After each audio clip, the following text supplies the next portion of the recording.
Kun raadiyoo sagalee Oromooti.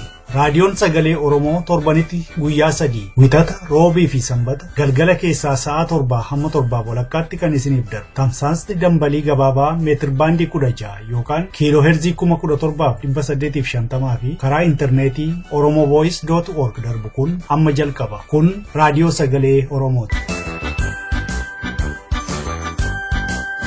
Sagantaa keenya Sadaasa 23 bara 2015 akkam jirtu dhaggeeffattoota keenya. Har'a qophiilee lama qabannee dhiyaanneerra. Qophiin keenya har'a Hundee fi Oromiyaa Insightidha. Hundeen waa'ee aadaa, fuudhaa fi heeruma Oromoo irratti xiyyeeffata. Oromiyaa Insight immoo gaaffii fi deebii torbee eegalee kutaa lammaffaa isiniif qabatee dhiyaata. Sagantaan kun ayyaana waggaa 15 Oromoo TV kan magaalaa Minneapolis irratti taasifamu irratti xiyyeeffata. An kanan isin keessummeessu ayyaantu dameeti amma gara oduuttan isin dabarsa. Akka booltan oduu saati kanaaf qabnu sin dhageessisaan naabasaa jiraati. Mareen dhimma hidhaa laga Abbayyaa Sudaan Kaartuumitti adeemsifamuuf ture yeroo biraatti darbe. Sababni inni guyyaa biraatti dabarfame garuu hagammaatti hin ibsamne. Kanuma walqabatee walga'iin Itoophiyaa Sudaanii fi Ijipti gidduutti taasifamuuf sadarkaa adda addaatti gaggeeffamaa ture. Yeroo ammaa kanatti immoo sadarkaa dhimma alaatti akka gaggeeffamu Ijipti akka gaafatti himamaa jira. Walga'iin ittaanuu of danda'uudhaan sadarkaa ministeerota dhimma alaa biyyaalee sadaniitiin akka adeemsifamuudha kan gaafatame. Walga'ii xumura torbaan darbeerraa ni adeemsifama jedhamuun karoorfamee ture. Xumura torbaan kanarra adeemsifamuun isaa hin oolu kan jedhullee tilmaamameera. Dhimma ijaarsa hidhaa laga Abbayyaa kanarratti Itoophiyaa dabalatee Ijiptii fi Sudaan yeroo 9 walga'uun isaanii kan yaadatamu. Biyyaaleen sadan garee dhiibbaa uumamuu danda'u qoratu akka hundeessanillee kan yaadatamu. Itoophiyaa keessaa dargaggooti baqachaa jiraachuun beekame keessumaa karaa bahaa guyyaatti yeroo tokko ganama 100 to'annaa jala akka oolan beekameera. Oduun Dirredawaa Jijjigaa Fararraa nu ga'e akka addeessutti dargaggooti biyyattii hedduun guyyaadhaan gara biyya alaatti baqachaa jiran. Sababni irra guddaan siyaasa yoo ta'u karaa biraatiinis hojii dhabdummaan akka jiru oduun nu ga'e addeesseera. Keessaayyuu dhalattooti Tigraay waraqaa eenyummaa sobaa baafachuudhaan guyyaadhaan lakkoofsi isaanii hedduu kan ta'e baqachaa akka jiran beekameera. Poolisiin akka ibsetti baqattoonni yeroo biyyaa baan waraqaa sobaa baasuun alattis waraqaa kanallee eessaa akka argatan akka himne addeesseera. Akka oduun magaalaa Hararraa nu ga'e addeessutti immoo yeroo tokko guyyaatti dargaggooti gara 100 ta'an akka to'annaa poolisii jala oolan beekameera. Haala kanaan guyyaatti dargaggoonni umuriin isaanii hojiif ga'ee fi barnootarra jiran hedduun gara biyya alaatti baqachaa jiran. Yeroo diin uummata Oromoo karaa adda addaa hidhaaf ajjechaa itti hammeessaa jirutti namooti biyya alaa jiran baqattoota ololaa oofaniif da'oo ta'uu akka dhaaban gaafatame. Namooti gabaasaa keenya Naayiroobiitti argamu dubbisan akka himanitti namooti hagoon fageessanii yaaduu dadhabuun Oromoo addaan qooduun olattis olola adda addaa oofaaf oofsisaa jiran. Haalli akkasii karaa kamiinuu diinaaf karaa kan banu malee saba guddichaaf faayidaa hin qabu kan jedhan maanguddoonni Oromoo kunneen miidiyaan biyya alaas waan dantaa Oromoo tiksuu fi tokkummaa sabaa jabeessuu irratti akka xiyyeeffatan yaadachiisaniiru. Dhalli Oromoo oduu fi odeessa qabatamaa hin taane kan wal jeequmsa babal'isuu fi uummata Oromoo gidduutti walitti bu'iinsa ammeessu ololuu fi tamsaasuurraa akka of qusatullee dhaamaniiru.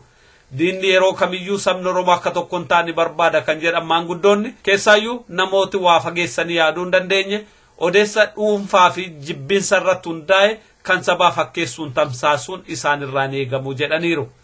Namooti loliinsa dhuunfaa waan sabaa fakkeessanii dhiyeessan gocha akkanaa akka dhaaban dantaa sabaa guddisanii akka laalanii fi kabajaa uummata Oromoof qabanillee akka tiksaniif mirkaneessan maanguddoonni kun waamicha godhaniiru. Beeljeem dhimma shororkeessummaan kan wal qabate namoota 16 shakkiidhaan to'annoo jala oolchite. Namicha adda duraan balaa shororkeessaa Paaris qindeesseera jedhamu Beeljeem keessatti argama jedhamuun immoo biyyattiitti yaaddoo guddaa uumee jira. Kanaan kan wal qabates poolisiin biyyattii sakattaa taasiseen namoota shororkaatti shakkaman 16 to'annaa jala oolcheera. Guyyaa kaleessaa magaalota Biraaselsii fi Chaarleeritti sakattaa 22 taasifamuun saalleemameera. Qondaaltonni biyyattii wayitammaa eegumsa olaanaa akka taasifamu akeekkachiisanii jiru. haala kanaan manneen barnootaa yuunivarsitoonni bakkeen namoonni walitti qabaman akkasumas geejjibni baaburaa magaalaa guyyaa har'aa cufaa akka oole beekameera. Sakattaa Biraasilsitti taasifameen poolisiin konkolaataa tokko irratti dhukaasa banuunsaa kan himame yoo ta'u shakkamaan konkolaaticha keessa turellee miidhamuu fi to'annaa jala ooluunsaa beekameera. Kanarraa kan hafe wayita sakattaa kana dhukaasi yookaan dho'insi mudate akkan jirre oduun achirraa ba'aa jiru addeesseera. Akka BBC'n gabaasetti humnoonni nageenya hedduunis magaalaa guddittii Beeljeem Biraasils keessa guutuun isaanii beekameera. Oduun saatii kanaaf qabnu kanumaa qophii keenya fi waliin nagaan nu tura.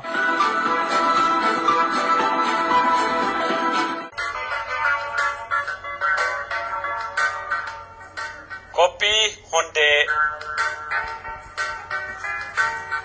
Akkam jirtu dhaggeeffattoota keenya torbee lamatti guyyaa tokko gaafa wixataa oduu booda kan dhiyaatu kun qophii hundeeti. Qophii hundee keenya har'aa keessatti kan eegallee akaakuu fuudhaaf heerumaa kan Boorana keessaa ilaaluutti fufna jechuudha. Keessummaan keenya obbo Oromoo Boorana keessatti gosti fuudhaa heerumaa 5 ta'uu nutti himanii turan. Innis kadhaa, awadii, buttaa, irbii fi heeruma warra jedhan. Tokko tokko isaanii ilaaluudhaaf jalqabnee kan kadhaarraa kaanee ture. Har'addee dhaabni irraatti fufna jechuudha. Gurbaan mucayyoo kadhachuudhaaf buna qabatee mana warra mucayyoo dhaqee bulee ganama galeera. Ergasii yoo maaltu ta'ara sirni fuudhaaf heeruma sana akkamitti fufa akka jedhu amma itti fufna. Maarree nooliin tura. Amma bulanii barii galanii. Achi amma guyyaa fuudhaa dhaamatanii ayyaan hidhatanii yoo guyyaa tolfatan dhaamatanii deebi'anii fuudha dhufan. Akkuma guyyaa buna dhufanii haani galgala loon galanii galgala galaa jechuudha. Loon galeetiin akkuma haan bun dhawatan sooresselmanii bun dhawatanii jechuudha. Ittaltilleen guyyaa kan ijoollee hiriyyaa fi waliin qoraan dhatti. Qoraan kan amma ibiddaan bobeessan kan cabsan kana ifa guuru alatti jechuudha. Ammoo qoraan yoo dhaqanii galan qoraan dhaqxeetiin guyyaa kan tuuf ijoollee hiriyyaa fi waliin qoraan kan cabsanii galanii agaroo dhaachaa gatti. Agaroodhani. Agaroon kun amma dhaamsa.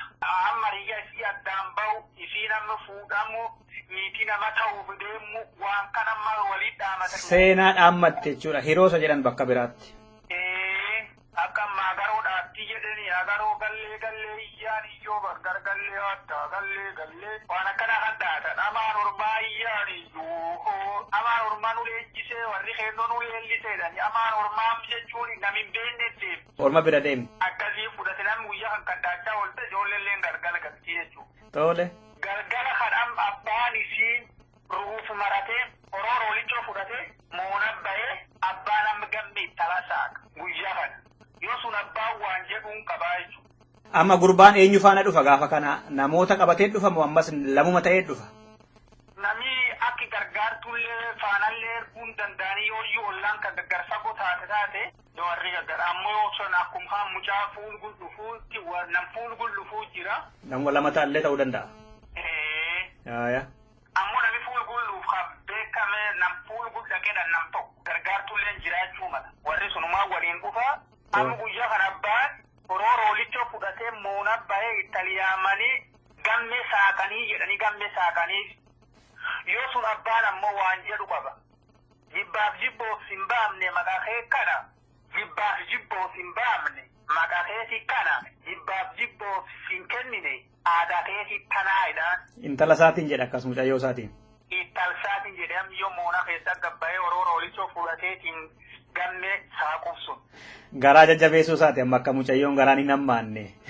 Maan jennaani ani jibbees hin kennine maqaa keetii kana an jibbees hin warri suniif kan si kenne aadaa keetii tana aadaan kan seetamu fuudhamtu. Kanaafuu warri kiji keessa teettu dhiirtaate. Dhugaa. Akkas jedhaa namni sun. Gaafa sana amma gaafa gurbaan fudhatee galuu kun? Amma mucaan fudhatee galuuf qophii.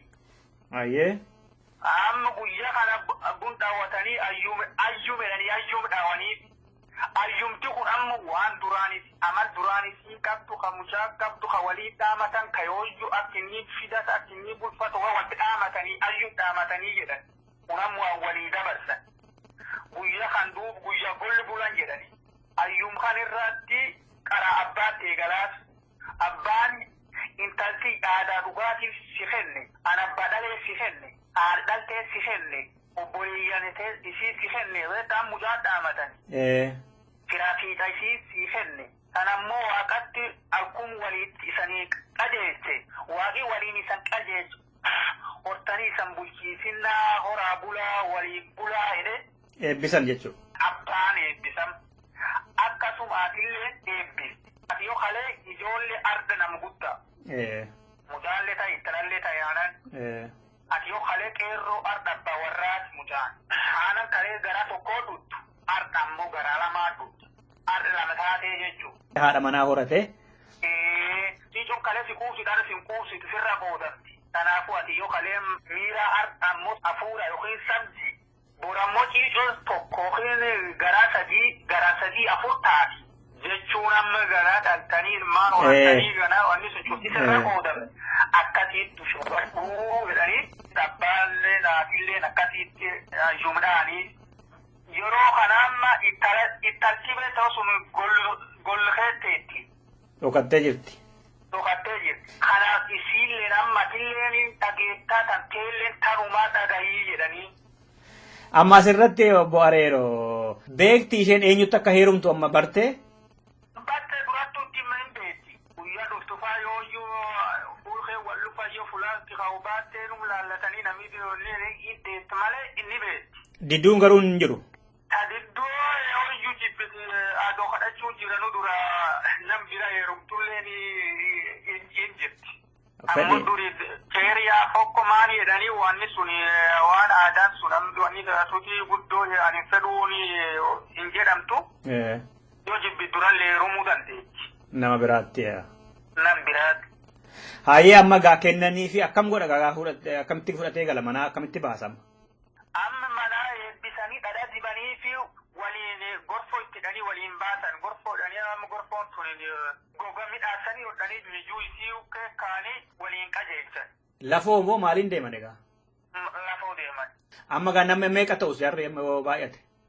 Warri amma wanni dhaamsa kunu wanni itti dhaamatan hedduu. Gaattu tanteeti, beelottu tanteeti, jabaattu tanteeti, yaarattu tanteeti, yachituuf midhaasitu tanteeti. Qajeelfadhu, dhowwadhu, jalluurra dhowwii jedhanii waan kan cuuf itti dhaamatan. Ulee dabaan dhaanii arraba dabaan arrabsin yoo arrabsiti yoo inni taatu nu wankadhu jedhanii aarteetiin haadhaman keetii arrabsiti arraba kee warrisii dogoggorallee keessu wajechuun akka malee yakka guddaa kan cuuf guyyaa san dhaamatan. Gorsas akeekkachiisatuuf keessaa qaba qaama keetii tokkodha kan keetii yoo toltes yoo fokkistes yoo bareeddes haadha manaa keetii kanaaf sirriitti qabadhuudha. Haaya gamma fudhatee galee. Amma sammuu kan keessatti wanni akka malee jabeessanii itti himanii amali isiin qabdu. Yoo isiin ka dura adoo asiin jirtu ka namni gari tamboo ka nyaatu jira ka dallanuu jira. Ka callisuu jira, ka obsuu jira, amala isii kanallee guutuutti argitti himan. Waan gaarii bargoonee amma inni amala ishee baree akkatti qabatullee beeka jechuudha amala isheetti malee. Yoo ammoo amala isii kan itti maniitiin amaluma isii kan irratti inni borka fidachuu yookiin hubachuuf dhabtaate deengattee itti manii bajiin kan isaa ta'uuf deemti. Duraanuu bee itti mameera kaa? Yoo itti himin ammoo bajiin ka warra ta'a. Isaan akkasuma itti manii aman isaallee yooyyuu dhiirti kan kee alagalee beela deebuu gaafadhu beela deebuu itti kenni inni yoo alagalu akka olla keessa hin jiraatin mana akkasii galu waan akkana kan cufitti dhaaman. Tole amma wal fudhatanii galanii qee abbaa gurbaa gahanii akkamitti simatan isaanoo? Akkamitti simatan egaa warri gurbaa hoo?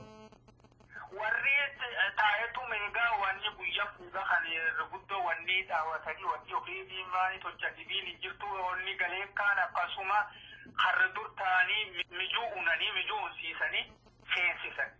Achiin duuba amma rakkootti qalanii jedhan. Rakkoo kan hoolaatti ofiin jibichallee ta'uu danda'a wanti biraatti kan moonaa keessa. Rakkoo kananii meeshichi keewwatan. Eebba ni qabaa achittis eebba fudhataa? Talalleeni wanni amma hoolaa ta'u kan jibichaa ta'u kan fuudhaniitiin mormaatti akka mormaa kaanii akka ilmaan kalaqattee egeree eebbifamu.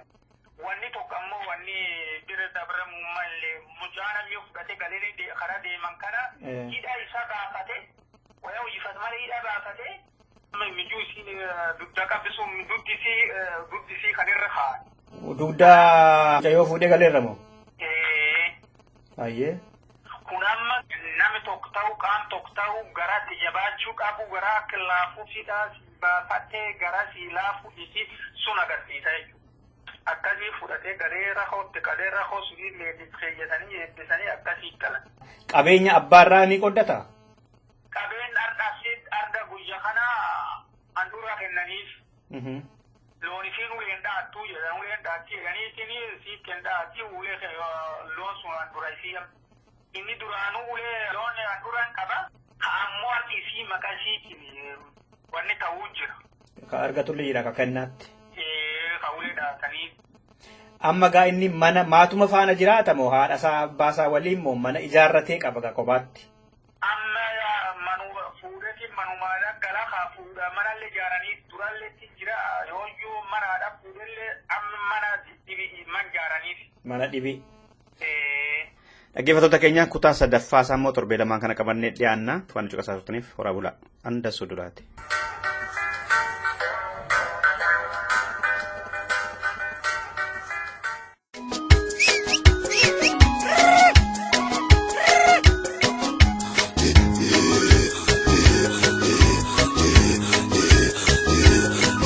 This is Oromo Voice Radio English program. Oromo Voice Radio is broadcasting to Oromia at 16-meter band or 17,850 kilohertz or on oromovoice.org website.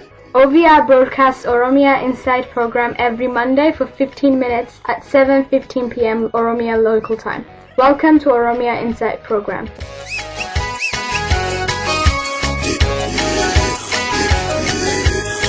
Welcome to Oromia Insight. My name is Ali Galeto. This is part 2 interview with Abdul Jalil Abdullah about Oromo TV 15th year anniversary celebration. Because that would depend on our people's health.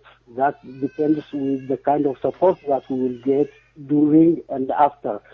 Because at this time, since there is not enough resources in our hands, we cannot budget and tell you when exactly we are going to start broadcasting. But once we find from our people the resources that this media requires in order to transmit its products directly to our country, we will let our people know. So what language are you thinking to use? Obviously Oromo, but do you actually intend to use other language or? At first, it is going to be Oromo. And for the future, we will also add to that English language, and even, depending on the kind of resources that we have and depending on the need, we would have to do a little more research in order for us to add other languages. But at this time, we will start with Oromo, and then we will add to that the English program. So the Oromo TV is actually, at the moment, you actually broadcast from Minnesota. Do you have a plan to actually expand to other country, other continent? What is the future plan in terms of Oromo TV? In the future, like I said, the whole plan will depend on our people's support, but we do have as a plan, as a contingency plan, and from all over. We will have places, we will have studios in Africa itself. We will have studios probably even in Australia. We will have studios in Europe and Canada. So that depends on, but all of that will depend on our people's support and the kind of response that we'll get during our 15th anniversary and after that also. So in your opinion, what do you think why is the reason people have to actually support Oromo TV? Can you just say 1, 2, 3, 4, this is the reason why Oromo people have to support Oromo TV? Okay. One, Oromo TV has been doing for starters, all right. Oromo TV has been doing an in-depth interviews that gives very extensive knowledge in terms of politics, in terms of whatever it does. Oromo TV is like a good, excellent library in teaching our people. That's one. But the most important issue is Oromo TV is also an advocacy television. It advocates for our refugees. It advocates for our people who are imprisoned. It advocates for our Oromo political rights. It's an advocacy television. These two are very, very important, we think. And the rest is, of course, in our plan. Like I said, it's going to be the most diverse television the Oromo people has ever had. And these three would suffice for the Oromo people to give it a support that it needs. Not to mention the experience that its staff has. If you look at our journalists, have a lot of very knowledgeable individuals, and for the last 15 years they have been doing it voluntarily, and not only voluntarily, but they were supplying it, supplementing it with their own money. They are all doing all these things out of simply by volunteering. There's no one is benefiting from it at all, except spending on it. And at this time, with the demand of our people, we could not continue to do that. We could not continue to satisfy them. Therefore, we want to satisfy them more. But to be able to satisfy them more, we do need a lot of equipment. We do need a lot of talented people and capable people. We do need to, of course, do the hiring instead of just doing by volunteers and so on. Because by volunteers, you can only do this much. But in order to sustain it, in order to make it a constant production that would reach our people, in order for our people to expect, let us say, on Monday, this program, on Tuesday, that program, and so on. And to do all of that, we need to hire a few people, a few talented people. We do, of course, recognize, even though we have a good staff, we do recognize that the best talent, the best educated individuals are within, our society, within our public. We want them to come out and be part of this. We especially want to encourage women also, they need to see themselves here, and we know there are very much capable women out there, but we want them to come out and be the teachers for the future children, because without them, the future is a little bit bleak. And after all, they are half of our population. We need to know they are also our mothers, our sisters, our wives, and so on, and our children. So we want them to be part of this, and we just want to bring as much talent that is within our people to the forefront, so that they can help our people. If you've done any survey, or if you actually have a group discussion, what do your audience or the Oromos in general actually expect from Oromo TV to actually be satisfied and be part of it? We did not do a formal survey, but from what we hear them tell us, there are quite a few things. One is they want to know the past history very, very much. The other thing that they want to find out is if we can be telling them or teaching them or disseminating information that is, progressive, instead of, we died there, we were killed there, they tortured us here, and so on. They don't want to do. Many people are tired of this negative stuff. I don't know how we can change that, but they want to see that very much. And also, our people, many people have been telling us to, interview people who tell them as to what exactly is to be done. The other issue that they are looking for is things that are unifying people. Education on unity, probably. How do Oromos, even though they have a lot of different political background and so on, how could they form a common ground? For instance, land grabbing and the genocide that is being carried out around the city of Pimpinne and so on should unite every Oromo from every part of political life, political party rather. And they want us to bring those into the forefront so our people would have a mind that is, similar, so our people would have the ability to rally with each other. So this event is in 28th November, if you can correct me. I think it's in 28th November at 2 p.m. Run me through what will happen on the day and what you actually expect to achieve from that day. And tell me about where this event is actually going to take place, time and place. All right. Thank you very much for that. The event would have how Oromo TV started and what it has achieved, and where it is today, and where it is heading. How do we transform Oromo TV?